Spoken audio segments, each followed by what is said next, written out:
Dave, good morning, everyone. It's cold out there right now. It's minus 18 in the city of Calgary. The wind chill feels, give or take, about minus 31. Calgary is not under a weather advisory today, even though a large chunk of the country is. Take a look at this Environment Canada map for you. Everything in red is under some kind of weather warning. There are winter storm warnings, snowfall warnings, rainfall warnings, cold weather warnings. That's in Alberta, by the way, right through to the Maritimes. All kinds of weather warnings, even in Newfoundland and Labrador. In Calgary, the cold weather and dusting of snow overnight making for sleek conditions during the drive to work today. When you factor in that just about everyone is back at work now after the holidays, no doubt this will be a tough go today. City road crews have been working hard all night long, focusing on main arteries first. The other thing that's been kind of challenging is the extreme cold and also some windy weather causing snow drifting. So it's just been a lot of crews having to go back over and check trouble spots and kind of clear up any roads that had some drifting on them. You're just about ready to head out the door like my kids, in fact. Pack your patience. Remember to stay at least a car length away from the person in front of you. Give yourself lots of extra time as well. South of the border at 7:33 now. Jury selection begins today in Boston for the Boston Marathon bombing suspect Dzhokhar Tsarnaev. On April 13th, 2013, two bombs exploding at the finish line of the Boston Marathon, killing 3 people, injuring 260 others. A lot of the people hurt were spectators. Prosecutors allege Dzhokhar Tsarnaev and his brother planned and carried out the twin bombings. The brother was killed. One of the brothers, by the way, was killed days following the attack. That was during the manhunt for the two suspects. While the bombings happened about 2 years ago, the events of that deadly day are still fresh in the minds of many Bostonians. If it's all over the news and everything, I'm sure that it's going to be a difficult moment for everyone. It's going to be difficult to follow, but it's going to be a good thing to do, in my opinion. You know, get this over with, get it in the past, and start anew, you know. It's going to be painful, of course, to relive something so traumatic, but I think who could handle it better than the citizens of Boston?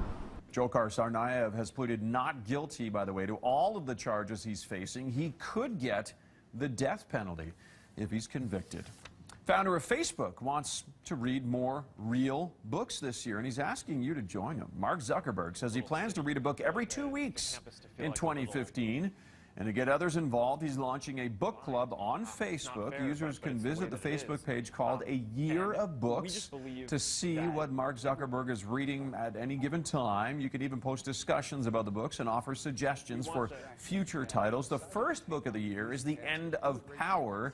Its paperback version listed as sold out on Amazon right after the announcement.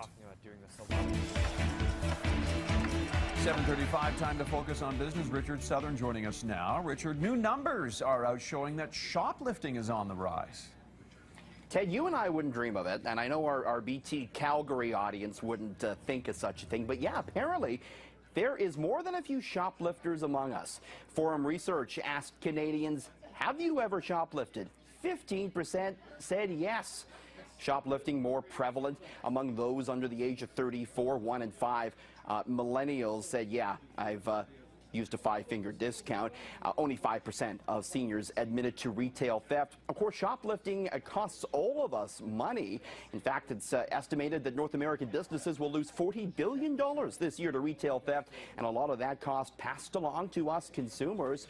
Preventing such shoplifting is big business. Security firm ADT is now selling invisible security tags that stay on or inside merchandise even after it's sold, and retailers are now using more facial recognition technology to identify those who have stolen before. All right, moving on. I do this. I know a lot of people are guilty of it. Go out to dinner, get a nice entree. You take out the smartphone and take a picture of it before you dig in. And restaurants, they're cluing into this. They're becoming more okay with it. The Financial Post reporting this morning that Canadian restaurants, including big names like the Keg and Applebee's, they're telling their chefs, make sure the dishes look more photo-worthy as they come out of the kitchen. They hope that the menu items showing up on Twitter or on Instagram can help boost sagging sales. Price of oil continues to tank this morning. Crude is down almost $2 a barrel. Same old story as far as oil is concerned. weaker global demand but increased global supply. Iraq indicating that it is going to increase monthly oil supply exports despite the glut of crude. So oil under pressure, and we're looking at the TSX in Toronto and New York indices falling here early going at the open. The Canadian dollar holding up all right, though. Ted, back over to you. All right, good stuff. Thank you, Richard. That's Richard Southern reporting this morning. You can hear Richard on 660 News at 26 and 56 after the hour.